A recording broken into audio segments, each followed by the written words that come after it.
யோவான் 8ஆம் அதிகாரம் 36ஆம் வசனத்துல, ஆகையால் குமாரன் உங்களை விடுதலையாக்கினால் மெய்யாகவே விடுதலையாவீர்கள். எனக்கு எல்லாருக்கும் ஒன்று தேவை அப்படின்னா அவங்களுக்கு விடுதலை. நிறைய பேருக்கு அவங்களுடைய வாழ்க்கையில் விடுதலை இல்லாமல் இருக்காங்க. ஏதோ ஒரு காரியத்தில் விடுதலை இல்லை. இந்த விடுதலையை இயேசு தருகிறார், இலவசமாய் தருகிறார். அப்ப இந்த விடுதலையை நாம் பெற்றுக்கொள்ள வேண்டுமானால் குமாரனாகிய இயேசு நம்மளை விடுதலை ஆக்கினால் மெய்யாகவே நாம் விடுதலை ஆவோம். நம்முடைய வாழ்க்கையில குமாரனாகிய இயேசு விடுதலை ஆக்குவதற்கு நாம் நம்மை ஒப்பு கொடுக்க வேண்டும். இந்த ஆண்டவராகிய இயேசு கிறிஸ்து இந்த உலகத்துல நம்முடைய ஆண்டவர் இயேசு இருக்கும் பொழுது, மனுஷனாய் அவர் இருக்கும் பொழுது எத்தனையோ பேரை பல காரியங்களிலிருந்து விடுதலை ஆக்கினார். 18 வருஷ கூனியை பிசாசின் கட்டிலிருந்து விடுதலை ஆக்கினார். மரித்த லாசருவை மரண கட்டிலிருந்து விடுதலை ஆக்கினார். வாலிபனை பாடையிலே தொட்டு அவன் மரண கட்டிலிருந்து விடுதலை ஆக்கினார். சிறு பெண்ணை மரணத்திலிருந்து விடுதலை ஆக்கினார். அதே போல குஷ்ட ரோகிகளை சொஸ்தமாக்கி அந்த குஷ்டரோகம் என்ற வியாதியிலிருந்து இயேசு அவர்களை விடுதலை ஆக்கினார். குருடருக்கு பார்வை கொடுத்து குருட்டு தன்மையிலிருந்து அவங்களை விடுதலை ஆக்கினார். அதே போல சுவிசேஷத்தை பிரசங்கித்தார். பரலோக ராஜ்யத்தை குறித்த சுவிசேஷத்தை, மனம் திரும்புங்கள், பரலோக ராஜ்யம் சமீபமாக இருக்கிறது சொல்லி பாவத்திலும் அக்கிரமத்திலும் மரித்து போய் கொண்டிருந்த ஜனங்களை விடுதலை ஆக்கினார். அவர்கள் எல்லாரும் ஞானஸ்நானம் எடுத்துக்கொண்டார்கள். அவர்கள் எல்லாரும் இயேசுவின் பிள்ளையாய் மாறினார்கள். இன்னைக்கு நம்முடைய வாழ்க்கையில விடுதலை தேவை. எந்தெந்த காரியத்துல நமக்கு விடுதலை தேவையோ எல்லா காரியங்களிலையும் நம்ம விடுதலை ஆக்கக்கூடியவர் இயேசு என்பதை நாம் ஒருபொழுதும் மறந்து போயிடக்கூடாது. இயேசு அவர் நினைச்சா நம்மளை எந்த பழக்க வழக்கத்தில இருந்து கூட விடுதலை ஆக்குவார். கெட்ட பழக்க வழக்கத்தில இருந்து, குடி, விபச்சாரம், வேசித்தனம், பொய், புரட்டு, எல்லாவற்றிலிருந்து இயேசு நம்மளை விடுதலை ஆக்குவார். அதனாலதான் வேதம் சொல்லுகிறது, ஆகையால் குமாரன் உங்களை விடுதலை ஆக்கினால் மெய்யாகவே விடுதலை ஆவீர்கள். யோவான் 8ஆம் அதிகாரத்தில் 32ஆம் வசனத்துல வேதம் சொல்லுகிறது, சத்தியத்தையும் அறிவீர்கள், சத்தியம் உங்களை விடுதலையாக்கும். நம்மை விடுதலையாக்கக்கூடிய இன்னொரு காரியம் என்னன்னா சத்தியம். ஆண்டவர் இயேசு கிறிஸ்துவின் வசனம், அதுதான் சத்தியம். பைபிள் தான் சத்தியம். பைபிளை யார் வாசிக்கிறாங்களோ அவங்க எப்பேற்பட்ட பிரச்சனையில இருந்தாலும் அவங்கள சத்தியம் விடுதலையாக்கும். ஏன்னா சத்தியத்தை நம்ம அறிஞ்சிட்டா அந்த சத்தியம் நம்மள விடுதலையாக்கும். எல்லாருக்கும் விடுதலை வேணும். விடுதலை தேவையில்லை அப்படின்னு சொல்றவங்க யாருமே கிடையாது. அப்போஸ்தலனாகிய பவுல் சொல்லுகிறார், ஐயோ இந்த பாவ சரீரத்திலிருந்து என்னை விடுதலையாக்க யார் இருக்கிறாங்க? ஏன்னா பாவம் செய்யக்கூடாதுன்னு நான் நினைக்கிறேன். நான் செய்யக்கூடாத பாவத்தையே நான் செய்யறேன். நல்லது செய்யணும்னு நினைக்கிறேன், ஆனா அதை செய்ய முடியல.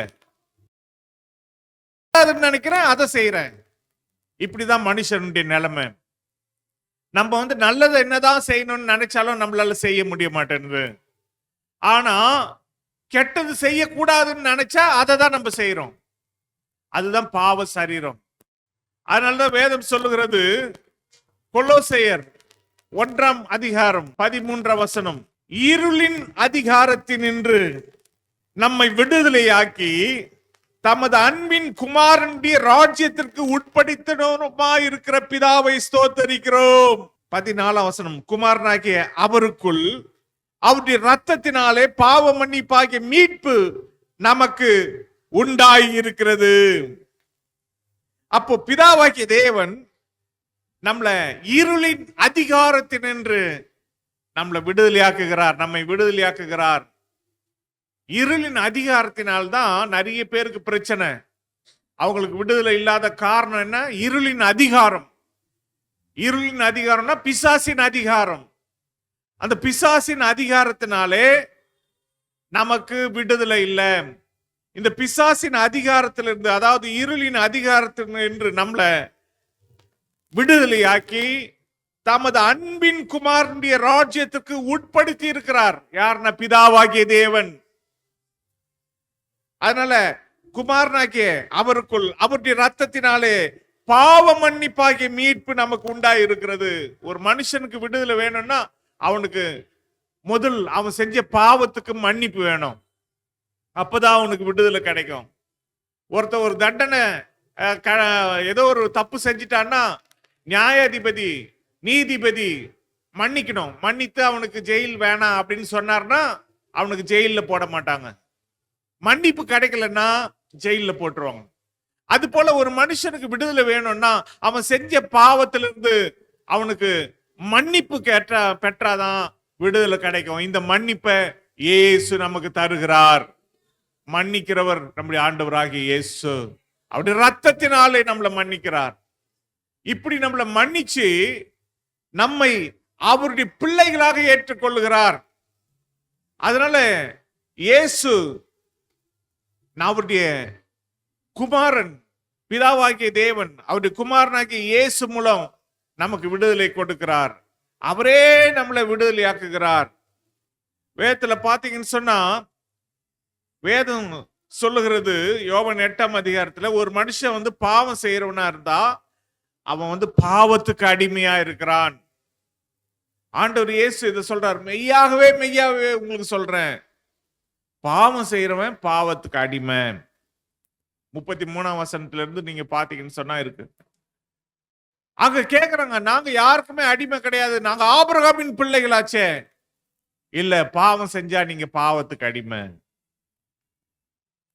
அப்போ அதனாலதான் குமாரன் விடுதலையாக்கணும், பாவத்தில் நின்று விடுதலையாக்கணும். பாவத்திலிருந்து மட்டுமல்ல, எபிரேயர் 2ஆம் அதிகாரம் 15ஆம் வசனத்துல இன்னொரு காரியத்தை பார்க்கிறோம். ஜீவ காலமெல்லாம் மரண பயத்தினாலே அடிமைத்தனத்திற்குள்ளானவர்கள் யாவரையும் விடுதலை பண்ணும்படிக்கு அப்படியானார். ஆண்டவர் இயேசு மரண பயத்திலிருந்து நம்மை விடுதலையாக்கும்படிக்கு சிலுவையில் அறியப்பட்டார். எதுக்கு மரண பயம்? ஏன் ஒரு மனுஷனுக்கு மரண பயம் வருதுன்னா, மரண பயம் வர்றதுக்கு காரணம் பாவத்தின் சம்பளம் மரணம். மனுஷன் செஞ்ச பாவத்துக்கு கண்டிப்பா ஒரு நாள் மரணம் கண்டிப்பா வரும். எப்படின்னா உப்பு தின்னவன் தண்ணியை குடிச்சுதான் ஆகணும்ன்ற மாதிரி பாவம் செஞ்சவன் மறிச்சுதான் ஆகணும். அப்ப அந்த மரணம், ஐயோ நான் பாவம் செஞ்சிட்டேன், ஐயோ இப்ப நான் மறிச்சு போயிட போறேன். காயின் அப்படிதான் பயந்தான். தன் சகோதரனாகிய ஆபேலை கொண்டுட்டான். இப்போ காயினை கொல்றவங்க, காயினை பாக்குறவங்க அவனை கொண்டு போட்டுருவாங்க. அவனுக்கு மரண பயம். அப்ப தேவனை நோக்கி அபயம் விடுறான், ஐயோ என்ன பாக்குறவங்க என்ன கொண்டு போட்டுருவாங்களே. அப்ப ஆண்டவர் அவன் மேல இறக்கப்பட்டு அவன் மேல ஒரு அடையாளத்தை போடுறார், அவனை யாரும் கொல்லக்கூடாது. அப்ப பாருங்க, நம்முடைய வாழ்க்கையில மரண பயம். இன்னைக்கு எத்தனையோ பேருக்கு மரண பயம். எதனால மரண பயம் அப்படின்னா, அவங்களுக்கு இருக்கிற வியாதியே அவங்களுக்கு மரண பயத்தை கொண்டு வரும். நம்ம சாப்பிடுற சாப்பாடு சரி கிடையாது, அந்த சாப்பாடு அதுல ஆரோக்கியம் இல்லை. ஒரு 20-30 வருஷத்துக்கு முன்னால சாப்பிட்ட சாப்பாடெல்லாம் நல்ல இயற்கையா விளைவிக்கப்பட்ட சாப்பாடு, இப்போ மருந்து போட்டு விளைவிக்கிறாங்க. நம்ம சாப்பிடுற சாப்பாட்டிலேயே அதுல நல்ல ஒரு சாப்பாடு இல்லை, அதுல மருந்து போட்ட அரிசி, மருந்து போட்ட சிக்கன், ஊசி போட்டு சிக்கனை சீக்கிரத்துல அதை வளர வைக்கிறாங்க. இப்படி எல்லாத்துலயும் கலப்படம் இருக்கு. அந்த சாப்பிடுற சாப்பாட்டிலேயே மரணம் இருக்கு, அதுல விஷம் இருக்கு அப்படின்ற மாதிரி மரணம் இருக்கு. அதனாலதான் நம்ம சாப்பாடை ஒரு அளவுக்கு கண்ட்ரோல் பண்ணணும். அளவா கொஞ்சம் கொஞ்சம் கொஞ்சம் கொஞ்சம் அப்படி சாப்பிட்டோம்னா, கொஞ்சம் காய்கறி, கொஞ்சம் கறி, கொஞ்சம் சாப்பாடு, கொஞ்சம் பழம் அப்படின்னு எல்லாத்துலயும் கொஞ்சம் கொஞ்சம் எடுத்துங்க. ஒண்ணுத்தையே நிறைய எடுக்காதீங்க. ஏன்னா எல்லாத்துலயுமே என்னவோ இருக்கு, எதுவுமே நல்லது கிடையாது. அப்போ இப்படிப்பட்ட இந்த மரணம், அது சாப்பாட்டினால அல்லது வியாதினால அல்லது பாவத்தினால வரக்கூடிய இந்த மரண பயத்தினின்று இயேசு விடுதலையாக்குறார். ஒரு மனுஷன் இயேசுவை சொந்த தெய்வமாக ரட்சகராக ஏற்றுக்கொண்டா, அவன் மனம் திரும்பி ஞானஸ்தானம் பெற்றுட்டான்னு சொன்னா அவருடைய பிள்ளையா ஏற்றுக்கொள்றார். அவருடைய பிள்ளையா நம்ம மாறிட்டோம்னா நம்ம கவலையே இல்லை. இந்த உலகத்துல இருந்தாலும் நான் இயேசுவின் பிள்ளை, நான் மரிச்சாலும் யாரு? இயேசுவின் பிள்ளை. இந்த உலகத்துல இருந்தாலும் நான் இயேசுவின் கையில இருக்கிறேன், மரிச்சாலும் நான் இயேசுவின் கையில தான் இருப்பேன்.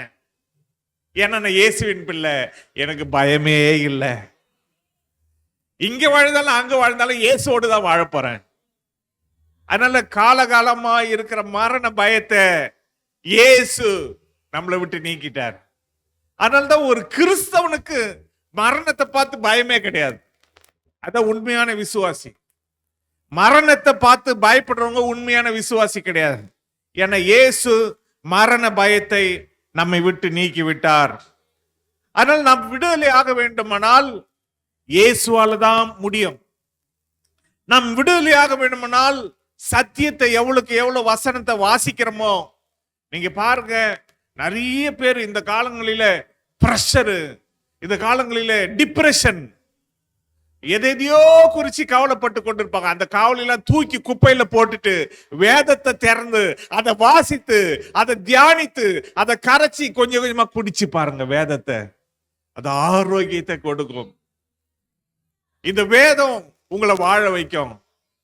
ஏன்னா வேதம் சொல்லுகிறது, மனுஷன் அப்பத்தினால் மாத்திரமல்ல தேவனுடைய வாயிலிருந்து புறப்படுகிற ஒவ்வொரு வார்த்தையினாலும் பிழைப்பான். ஆண்டவருடைய வேதம் அதுதான் சத்தியம். அதை நாம் அறிஞ்சா நாம் விடுதலை ஆகலாம், எல்லாத்துல இருந்து விடுதலை ஆகலாம். அதே போல மத்தேயு 17ஆம் அதிகாரத்துல ஒரு காரியம் நடக்குது. மத்தேயு 17ஆம் அதிகாரம் 14ஆம் வசனத்துல இருந்து. அதுல என்னன்னா, ஒரு தகப்பன் தன்னுடைய மகனை கொண்டு வரான், சீஷர்கள் கிட்ட கொண்டு வரான். அவனுக்கு சந்திர ரோகியா இருக்கிறான். அவனை பிடிச்ச பிசாசு அவனை என்ன பண்ணுதுன்னா, சில நேரத்துல தீயில தள்ளும், சில நேரத்துல தண்ணியில தள்ளும். தீயிலும் தண்ணியிலையும் தள்ளும் அவனை சாகடிக்கிறதுக்காக. அந்த பிசாச பிடித்த அந்த வாலிபனை அங்க கொண்டு வராங்க. சீஷரால கூடல, சுகமாக்க கூடல, முடியல. அப்ப இயேசு கிட்ட நேரடியா வந்துட்டாங்க. ஆண்டவரே, உங்களுடைய சீஷர் கிட்ட கொண்டு வந்தோம், அவங்களால கூடாமல் போயிட்டு அப்படின்ன உடனே முதல் சீஷரை அவர் அதட்டுறார். எவ்வளவு நாள் தான்டா? அப்படி டான்னு சொல்லல, எவ்வளவு நாள் நான் உங்களோட கூட இருப்பேன், நீங்க இப்படி அவிசுவாசமா விசுவாசம் இல்லாம இருக்கிறீங்களே அப்படின்னு அவங்கள முதல் சீஷரை திட்டிட்டு இங்க கொண்டு வாங்கன்னு சொல்லி அந்த பிசாசை அதட்டினார். அந்த பிசாசு அப்படியே கீழே விழுந்து அவனை விட்டு போய்விட்டது. உடனே அவன் விடுதலை பெற்றுக்கொண்டான். அப்பதான் அந்த பிசாசு போயிட்ட உடனே சீஷருங்க ஆண்டவர் இயேசு கிட்ட வந்து தனியா கேட்கறாங்க, ஆண்டவரே, ஏன் ஆண்டவரே இந்த பிசாசு போல, இந்த சகோதரன் விடுதலை ஆகாம போயிட்டானே, அதுக்கு என்ன காரணம்? அப்ப ஆண்டவர் இயேசு சொல்றாரு, மத்தேயு 17ஆம் அதிகாரம் 21ஆம் வசனத்துல, இந்த ஜாதி பிசாசு ஜெபத்தினாலும் உபவாசத்தினாலுமே அன்றி மற்ற எவ்விதத்திலும் புறப்பட்டு போகாது என்றார். இன்னைக்கு நமக்கு ஒரு சில காரியங்கள்ல இருந்து விடுதலை வேணும்னா, அந்த பிசாசுடைய காரியங்கள்ல இருந்து நமக்கு விடுதலை வேணும்னா, எதனாலதான் விடுதலை வேணும்னா முடியும்னா ஜெபத்தினாலும் உபவாசத்தினால மட்டும்தான் விடுதலை பெற்றுக்கொள்ள முடியும். நாம ஜெபம் பண்ணி உபவாசம் எடுத்து ஜெபம் பண்றாத வரைக்கும் அந்த பிசாசு விடாது, நமக்கு ஒரு விடுதலை கிடைக்காது. அப்போ தேவனுடைய பிள்ளைகள் ஒரு காரியத்துக்காக ஜெபம் பண்ணி பாருங்க, சரியாகலன்னா உடனே உபவாசம் எடுத்து ஜெபம் பண்ணுங்க, கண்டிப்பா சரியாகும், விடுதலை கிடைக்கும். அந்த காரியத்துக்காக தேவன் உங்களுக்கு விடுதலை தருவார். அதே போல இந்த உலகத்துல பொல்லாத மனுஷர்கள் இருக்காங்க. அவங்களுடைய கண்ணே பொல்லாதது. கல்லடிக்கு கூட தப்பிச்சுக்கலாமா, ஆனா கண்ணுக்கு தப்பிக்க முடியாது. அப்ப அந்த கண்ணுக்கு நம்மள ஆண்டவர் விலக்கி காப்பாற்ற வேண்டும். பேதுருவ தேவன் காப்பாற்றினார். எப்படின்னா அப்போஸ்தலர் 12ஆம் அதிகாரத்துல 11ஆம் வசனத்துல பேதுருவுக்கு தெளிவு வந்தபோது ஏரோதின் கைக்கும் யூத ஜனங்களின் எண்ணங்களுக்கும் என்னை விடுதலையாக்கும்படிக்கு கர்த்தர் தம்முடைய தூதனை அனுப்பினார் என்று நான் இப்பொழுது மெய்யாய் அறிந்திருக்கிறேன் என்றான். பேதுருவை கொல்லணும்னு சொல்லி ஏரோது சிறைச்சாலையில அடைத்து வச்சிருந்தான். ஏற்கனவே யாக்கோபை கொன்னுட்டான். யாக்கோபை கொன்னது யூதர்களுக்கு ரொம்ப பிரியமா இருந்துச்சான். அதனால யூதரை பிரியப்படுத்துறதுக்காக ஏரோது பேதுருவை காவல் பண்ணி வச்சிருக்கிறான். அப்பதான் தேவன் என்ன செய்தார்னா ஒரு தேவதூதனை அனுப்பி தூங்கிட்டு இருந்த பேதுருவை விழாவுல தட்டி எழுப்பி அந்த தேவதூதன் 1ஆம் காவல் 2ஆம் காவல் எல்லா காவலையும் கடந்து கூட்டிட்டு வராரு. கதவெல்லாம் தானா திறக்குது. ஆட்டோமேட்டிக் டோர் மாதிரி திறக்குது. ரிமோட்ல திறக்கிற மாதிரி திறக்குது. எல்லாத்தையும் திறந்து ஒரு தெருவுல அந்த மொன வரைக்கும் கூடவே நடந்தே வராரு கூட தேவதூதன். அதுக்கப்புறம் அவர் போயிட்டாரு. அப்பதான் இவருக்கு தெளிவு வருது, ஐயோ தேவன் தான் என்ன ஏரோதின் கைக்கும் யூத ஜனங்களுடைய எண்ணங்கள், அவங்க எண்ணம் என்ன, எப்படியாவது பேதுருவை கொன்னுடணும், இவன் மூலமா இந்த கிறிஸ்துவம் பரவக்கூடாது, இவன் மூலமா நிறைய பேர் விசுவாசிகளா மாறுறாங்களே, அப்படி மாறக்கூடாது அப்படின்ற அந்த எண்ணங்கள், பொல்லாத எண்ணங்கள். இதுக்கெல்லாம் விலக்கி தம்முடைய தூதனை அனுப்பி என்னை காப்பாத்தினாருன்னு சொல்லி அப்பதான் அவனுக்கு தெளிவே வருது. பேதுருவை இயேசு காப்பாற்றினார். அப்ப இதுக்கு என்ன காரணம்னா விசுவாசிகள் எல்லாரும் சேர்த்து ஜெபம் பண்ணிருந்தாங்க. ஆண்டவரே எங்க ஊழியக்காரரை காப்பாத்துங்க, சிறைச்சாலையில இருக்கிற எங்க ஊழியக்காரரை காப்பாத்துங்க, பேதுருவை காப்பாத்துங்க, அப்பா பேதுருவை காப்பாத்துங்க. எல்லாம் ஒருமனப்பட்டு ஜெபம் பண்ணாங்க.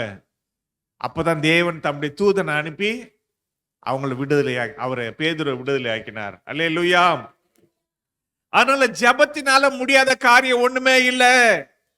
நம்முடைய வாழ்க்கையில ஜெபம் பண்ணா கண்டிப்பா நமக்கு விடுதலை கிடைக்கும். அதனாலதான் ஆண்டவர் இயேசு சொல்றார், மத்தேயு 6ஆம் அதிகாரத்துல ஆண்டவர் இயேசு ஜெபத்தை குறித்து என்ன சொல்லி இருக்கிறாரு, நான் உங்களுக்காக வாசிக்கிறேன். மத்தேயு 6ஆம் அதிகாரம் 5ஆம் வசனத்திலிருந்து, அன்றியும் நீ ஜெபம் பண்ணும் போது மாயைக்காரரை போல் இருக்க வேண்டாம், மனுஷர் காணும்படியாக அவர்கள் ஜெப ஆலயங்களிலும் வீதிகளின் சந்திகளிலும் நின்று ஜெபம் பண்ண விரும்புகிறார்கள், அவர்கள் தங்கள் பலனை அடைந்து தீர்ந்தது என்று மெய்யாகவே உங்களுக்கு சொல்லுகிறேன். நீயோ ஜெபம் பண்ணும் போது உன் அறை வீட்டுக்குள் பிரவேசித்து உன் கதவை பூட்டி அந்த ரங்கத்தில் இருக்கிற உன் பிதாவை நோக்கி ஜெபம் பண்ணு, அப்பொழுது அந்த ரங்கத்தில் பார்க்கிற உன் பிதா வெளியே ரங்கமாய் உனக்கு பலன் அளிப்பார். அல்லேலூயா. இப்படிதான் ஜெபம் பண்ணணும். சும்மா ரோட்ல நின்னு ஜெபம் பண்றது, தெருவுல நின்னு ஜெபம் பண்றது அப்படியெல்லாம் இல்லாம கதவை பூட்டி அந்த ரங்கத்தில் இருக்கிற பிதாவை நோக்கி நாம் ஜெபம் பண்ணணும். தனியா ஜெபம் பண்ணணும். அவருக்கு நம்முடைய பிரச்சனையை தெரியப்படுத்தணும். அப்பொழுது வெளியரங்கமாய் நமக்கு பலன் அளிப்பார்.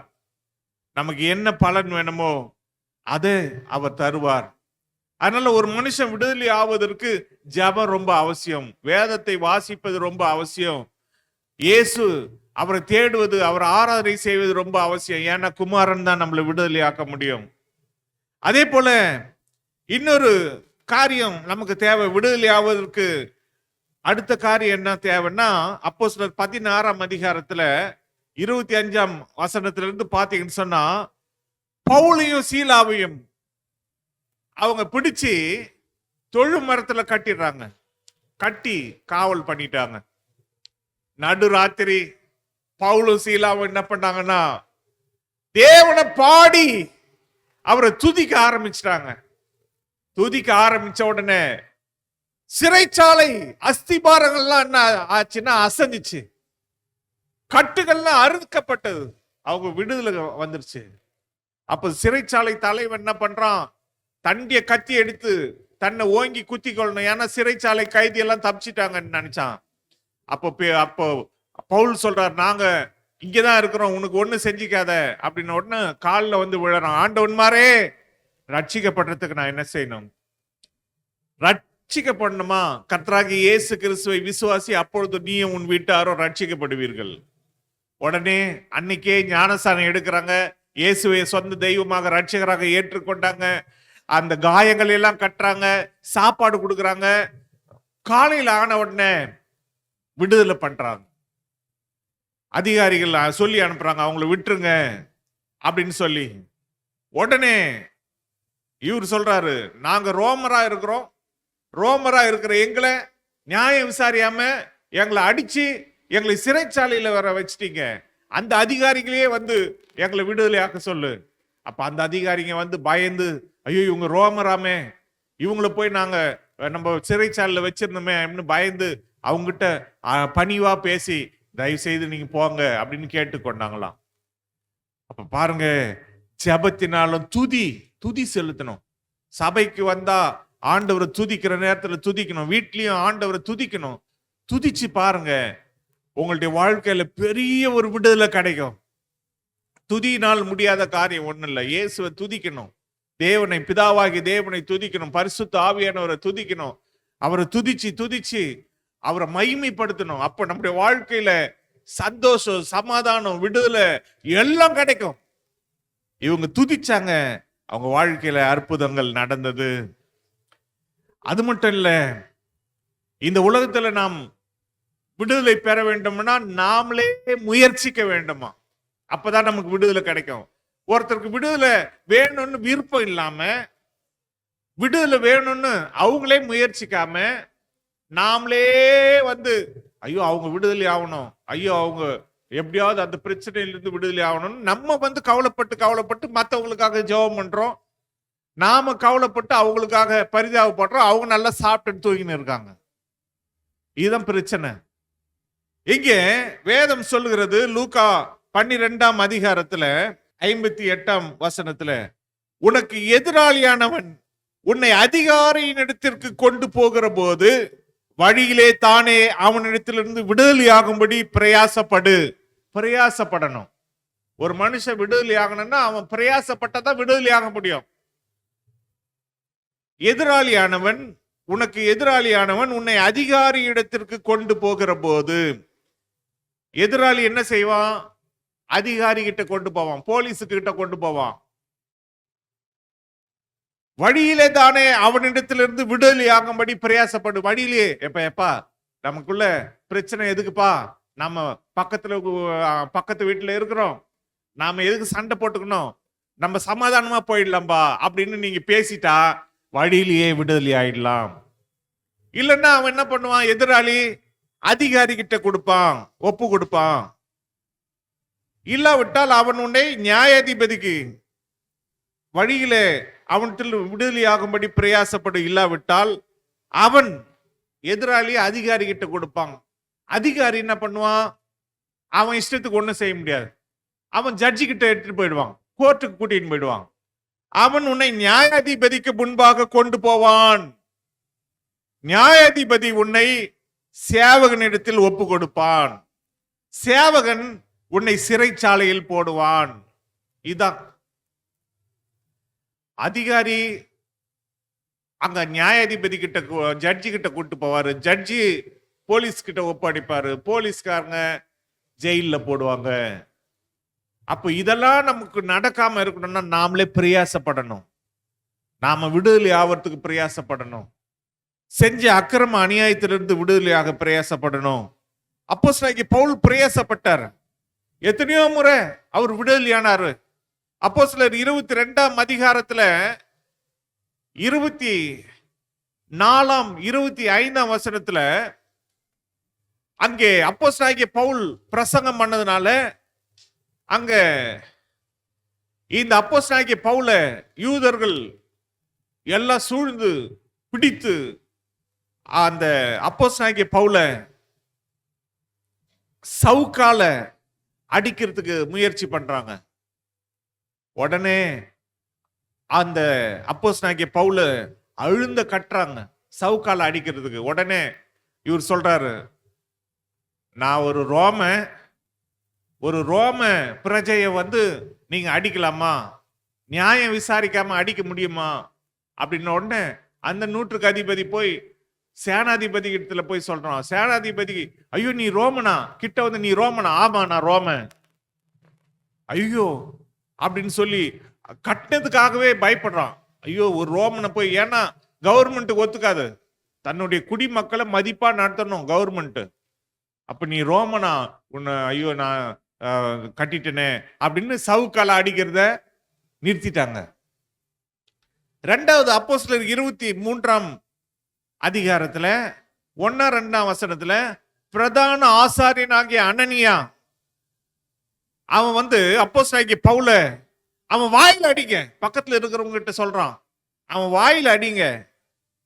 உடனே அப்போஸ்தலனாகிய பவுல் சொல்றாரு, நியாயப்படி விசாரணை செய்ய வேண்டிய நீர் வாயில அடிக்க சொல்லலாமா? நியாய பிரமாணத்தின்படி தானே விசாரிக்கணும். முதல் திட்டுறாரு, வெள்ளைய அடிக்கப்பட்ட சுவரே என்ன வந்து வாயில அடிக்க சொல்றியா? ஏய் பிரதான ஆசாரியனை நீ வையிறியா அப்படின்னு கேக்குறாங்க. ஓ ஒரு பிரதான ஆசாரியரா? எனக்கு தெரியாது. அப்படியா? பிரதான ஆசாரியர்னா என்ன பண்ணணும்? நியாய பிரமாணத்தின்படி தான் என்ன பண்ணணும்? நியாயம் தீர்க்கணும். வாயில் அடி கையில் அடின்னு என்ன அது? அது மாதிரி சொல்றாரு. வாயில் அடிக்க சொல்ற, உடனே வாயில் அடிக்கிறதையும் நிறுத்திட்டாங்க. அல்லேலூயா. இவர் இப்ப தப்பிச்சுக்கிறார். அப்ப நாம் பிரயாசப்படணும். இந்த உலகத்துல நமக்கு விரோதமான காரியங்கள் வரும்பொழுது அதுல இருந்து தப்பித்துக் கொள்றதுக்கு, அதுல இருந்து விடுதலை பெறத்துக்கு நாம் தான் பிரயாசப்படணும். ஆண்டவர் நமக்கு ஞானம் கொடுத்திருக்கிறாரு. இவர் அந்த வாயில் அடின்று வாயில அடி வாங்காம தப்பிச்சாரு. அதுக்கப்புறம் 23ஆம் அதிகாரம் 6-7 வசனங்கள்ல அங்க 2 கூட்டத்தார் இருக்கிறாங்க அப்படின்னு கண்டுபிடிச்சிட்டாரு. இந்த யூதர்லாம் சதி செஞ்சு இந்த பவுலை ஏதாவது செய்யணும்ட்டு ஆலோசனை சங்கத்துல கூட்டி வச்சிருக்கிறாங்க, ஏதாவது தீர்மானம் பண்ணி தண்டனை கொடுக்கலான்னு சொல்லி. அப்ப இவரு கண்டுபிடிச்சிட்டாரு, அங்க யார் யார் இருக்காங்கன்னா சதுசேயர், பரிசேயர், 2 கூட்டத்தார் இருக்கிறாங்க. பரிசேயர் யாருன்னா, உயிர்த்தெழுதல் உண்டு, ஒரு தேவதூதன் உண்டு, இதெல்லாம் விசுவாசிக்கிறவங்க. அந்த சதுசேயர் தேவதூதனும் கிடையாது, உயிர்த்தெழுதலும் கிடையாது, ஒண்ணும் கிடையாது அப்படின்னு நம்புறவங்க. அப்ப இந்த 2 கூட்டத்தை அங்க பார்த்த உடனே இவர் சொல்றார், நான் ஒரு பரிசேயனுடைய மகன், நான் எதற்காக இன்னைக்கு கட்டப்பட்டிருக்கிறேன்? என்னுடைய நம்பிக்கைக்காக நான் கட்டப்பட்டிருக்கிறேன். உயிர்த்தெழுதல் உண்டுன்னு நான் சொல்றேன், ஆனா உயிர்த்தெழுதல் இல்லைன்னு சொல்றவங்க என்ன கட்டி வச்சிருக்கிறாங்க என்ற மாதிரி ஒரு போடு போடுறாரு. உடனே அங்க கூட்டம் 2 பிரிஞ்சிருச்சு. 2 பிரிஞ்சு அவன் பரிசேயன் உயிர்த்தெழுதல் தானே இருக்குதுன்றான், அவனை எதுக்கு கட்டி வச்சிருக்கிறீங்க? நாம் தேவனோடு எதிர்த்து நிற்க முடியுமா? அவனை முதல் விடுதலை ஆக்குங்க. அது மாதிரி ஜனம் 2 பிரிஞ்சு அங்க கூச்சல் குழப்பம். உடனே அந்த 2 கூட்டத்தின் நடுவில் பவுல் பீருண்டு போவான்னு சொல்லி சேனாதிபதி பயந்து உடனே ஆளுங்களை அனுப்பிச்சு அங்கிருந்து கோட்டைக்கு கூட்டிட்டு வர சொல்றார். உடனே அப்போஸ்தலனாகிய பவுல அவங்க கையில இருந்து காப்பாத்தி கொண்டு வராங்க, இல்லைன்னா ஜெயில போட்டிருப்பாங்க. தேவன் அந்த அப்போஸ்தலனாகிய பவுலுக்கு கொடுத்த ஞானத்தினாலே அவர் தப்பினார். அதே போல அப்போஸ்தலர் 23ஆம் அதிகாரம் 22ஆம் வசனத்திலிருந்து பாத்தீங்கன்னு சொன்னா, அங்கே ஒரு சதி நடக்குது. 12ஆம் வசனத்துல 13ஆம் வசனத்துல எல்லாம் பாத்தீங்கன்னா, சுமார் 40 பேருக்கும் அதிகமானவங்க இந்த பவுல கொல்லாம நாங்க சாப்பிட மாட்டோம், தண்ணி குடிக்க மாட்டோம் சபதம் பண்றாங்க. யாருக்கிட்டனா? பிரதான ஆசாரியர்கள் கிட்ட. அதனால அப்போஸ்தலனாகிய பவுல நீங்க விசாரிக்கிறதுக்கு இங்க கொண்டு வர சொல்லுங்க. அப்படி கொண்டு வரும்பொழுது வழியில அவன் கதையை முடிச்சிடறோம், அவனை நாங்க கொன்னு போட்டுறோம். இத வந்து அந்த அப்போஸ்தலனாகிய பவுலுடைய சகோதரியின் மகன் எப்படியோ கேட்டான் இவங்க பேசுறத. அவன் போய் ஜெயில இருக்கிற தன்னுடைய மாமா கிட்ட போய் சொல்றான், பவுல் கிட்ட போய் சொல்றான், இது மாதிரி கொல்ல பாக்குறாங்க. அப்படியா? அத சேனாதிபதி கிட்ட சொல்லுன்னு சொல்லி ஒரு 100க்கு அதிபதி கிட்ட சொல்லி அவன் வந்து கூட்டிட்டு போய் சேனாதிபதி கிட்ட சொல்றான். சேனாதிபதி என்ன செய்யறாருன்னா, ஐயோ இவனை கொல்ல பாக்குறாங்க, அதுவும் இவன் வந்து ஒரு ரோமன் சிட்டிசனை கொல்ல பாக்குறாங்க. இவனை எப்படியாவது காப்பாத்தணும்னு சொல்லி 200 காலாட்கள், 70 குதிரை வீரர், 200 ஈட்டி வச்சிருக்கிறவங்க, மொத்தம் 470 பேர் இவன் பாதுகாப்புக்கு அனுப்பிச்சு செசரியாவுக்கு நைட்டு 3 மணிக்கு செசரியாவுக்கு டிரான்ஸ்பர் பண்றாங்க. இங்க இருந்து அங்க இருக்கக்கூடிய அந்த ஒரு அதிகாரத்தில் இருக்கக்கூடிய நியாயாதிபதி கிட்ட ஒரு கடிதத்தை எழுதி இவன் ரோமன் என்று அறிந்து இவனை விடுதலை ஆக்கி இருக்கிறேன், இவங்கிட்ட எந்த ஒரு மரணத்துக்கு ஏதுவான குற்றம் எதுவும் கிடையாது, ஆகவே இவனை உம்மிடத்துல அனுப்புறேன் அப்படின்னு சொல்லி லிசியா என்றவன் அனுப்புறான். அப்போ இந்த காலாட்கள் ஊரெல்லாம் கடந்து ஒரு குறிப்பிட்ட இடம் வரைக்கும் 200 காலாட்கள், 200 ஈட்டிக்காரர் எல்லாம் ரொம்ப பாதுகாப்பா ஊர் எல்லையெல்லாம் தாண்டி, அதுக்கப்புறம் அந்த 70 குதிரை வீரர்கிட்ட இவனை ஒப்படைச்சு, அந்த 70 குதிரை வீரர் மறுநாள் காலையில அப்படியே வேற ஊருக்கு கூட்டிட்டு போயிட்டாங்க, பாதுகாப்பா கூட்டிட்டு போயிட்டாங்க. மற்றவங்க எல்லாம் கோட்டைக்கு வந்துட்டாங்க. இப்படி தேவன் அப்போஸ்தலனாகிய பவுலை காப்பாற்றினார். அல்லேலூயா. அவனை விடுதலை ஆக்கினார். இன்னொரு முறை அங்க ஒரு ராஜா, அகரிப்பா ராஜா, அதே போல இன்னொருத்தன் அந்த தேசாதிபதி இவனை யூதர்களுக்கு சாதகமா, யூதர்களுக்கு பக்கமா இவனை ஒப்பு கொடுக்க நினைச்சான். அப்பதான் அப்போஸ்தலனாகிய பவுல், நான் ராயனுக்கு அபயம் இடுகிறேன் அப்படின்னு தன் உயிரை காப்பாத்திட்டான். இல்லைன்னா அன்னைக்கு அந்த தேசாதிபதி யூத ஜனங்கள் கையில ஒப்பு கொடுத்திருப்பான், யூத ஜனங்கள் அவனை கொண்டுட்டு இருப்பாங்க. ஆனா ராயனுக்கு அபயம் எடுக்கிறன்ன உடனே இனிமே அவனால ஒண்ணு செய்ய முடியாது. அகரிப்பா ராஜா வராரு. ராஜாவா இருந்தாலும் ராயனுக்கு நீ அபயம் இடாம இருந்தா உன்னை விடுதலை ஆக்கி இருக்கலாம், நீ தான் ராயன்கிட்ட அபயம் இட்டுட்டியே, அதனால உன்னை நாங்க எதுவும் செய்ய முடியாது, நீ ராயன்கிட்டே போ அப்படின்னு அனுப்புறாங்க. அப்போ தேவன் இந்த அப்போஸ்தலனாகிய பவுலை விடுதலை ஆக்கினார். அவர் சத்தியத்தை அறிந்திருந்தார், அவர் ஜெபம் பண்றவராக இருந்தார், அவர் இயேசு உடைய வார்த்தையை கவனித்து இயேசுவோடு கூட ஐக்கியம் உள்ளவராக இருந்தார். அதனாலதான் அவரை விடுதலை ஆக்கினார். குமாரன் விடுதலை ஆக்கினார். கப்பர் சேதத்துக்கு விடுதலை ஆக்கினார். எத்தனையோ காரியத்துக்கு விடுதலை ஆக்கினார். இன்னைக்கு இந்த வார்த்தைகளை கேட்டுக்கொண்டிருக்கிற உங்கள் ஒவ்வொருவரையும் விடுதலை ஆக்குகிற தேவன் இன்னைக்கு ஜீவன் உள்ளவராக இருக்கிறார். எல்லா பிரச்சனையில இருந்து உங்களை கண்டிப்பா அவர் விடுதலை ஆக்குவார். கவலைப்படாதீங்க, நீங்க சோர்ந்து போகாதீங்க. இயேசு நம்மளை விடுதலை ஆக்குவார். அல்லேலூயா. நம் கண்களை மூடி ஆண்டவராகி இயேசுவை நோக்கி பார்க்கலாமா? எங்கள் அன்பின் பரிசுத்த பிதாவே, உம்மை நன்றி உள்ள இருதயத்தோடு நாங்கள் துதிக்கிறோம், உம்மை ஸ்தோத்தரிக்கிறோம். தேவாதி தேவன், ராஜாதி ராஜா, கர்த்தாதி கர்த்தர், நீர் வாழ்க. அப்பா பிதாவே, நீர் எங்களை விடுதலை ஆக்கி உம்முடைய குமாரனுடைய ராஜ்யத்துக்கு எங்களை உட்படுத்தி இருக்கிறீரே, உம்முடைய கிருபைக்கு நன்றி அப்பா. அப்பா, இருளின் அதிகாரத்துக்கு எங்களை விடுதலை ஆக்கி இருக்கிறீரே, அதற்காக ஸ்தோத்திரம். மரண பயத்துக்கு எங்களை விடுதலை ஆக்கி இருக்கிறீரே, ஸ்தோத்திரம். பாவத்துக்கு அடிமையா இருந்த எங்களை விடுதலை ஆக்கினீரே, உமக்கு ஸ்தோத்திரம். ஆண்டவரே, எங்கள் ஆவி, எங்கள் ஆத்மா, எங்கள் சரீரத்தை நீர் விடுதலை ஆக்கும். ஏன்னா சத்தியம் தான் எங்களை விடுதலை ஆக்குது. அதனால சத்தியத்தை அதிக அதிகமாக அறிந்து கொள்ள உதவி செய்யும். பைபிள் டெய்லி வாசிக்க உதவி செய்யும், தியானிக்க உதவி செய்யும். அதே போல நீர் தான் எங்களை விடுதலை ஆக்குகிறீர், உம்மோடு ஐக்கியமா இருக்க உதவி செய்யும். உம்மை துதிக்க, உம்மிடத்துல ஜெபிக்க எங்களுக்கு உதவி செய்யும். ஆண்டவரே, நீரே எங்களை எல்லா தீமைக்கும் எங்களை விடுதலை ஆக்கி எங்களை ரட்சித்து காப்பாற்றோம். இந்த பொல்லாத உலகத்துல பொல்லாத மனுஷர் கைக்கும் அவங்களுடைய எண்ணங்களுக்கும் அவங்க கண்கள், பொல்லாத கண்களுக்கு கூட எங்களை விலக்கி எங்களை விடுதலை ஆக்கும் ஐயா. பேதுருவை நீர் விடுதலை ஆக்கினீரே, அதுபோல எங்கள் ஒவ்வொருவரையும் விடுதலை ஆக்கும். உமக்கே நாங்கள் நன்றி செலுத்துகிறோம். அந்த ஒவ்வொரு தேவ பிள்ளைகளை நீர் ஆசீர்வதியும். சகல துதிகன மகிமையும் ஒருவருக்கே நாங்கள் ஏறெடுக்கிறோம். எங்கள் மீட்பர், எங்கள் ரட்சகருமாக இயேசு கிறிஸ்துவின் நாமத்தில் ஜெபிக்கிறோம் எங்கள் நல்ல பிதாவே. ஆமேன், ஆமேன்.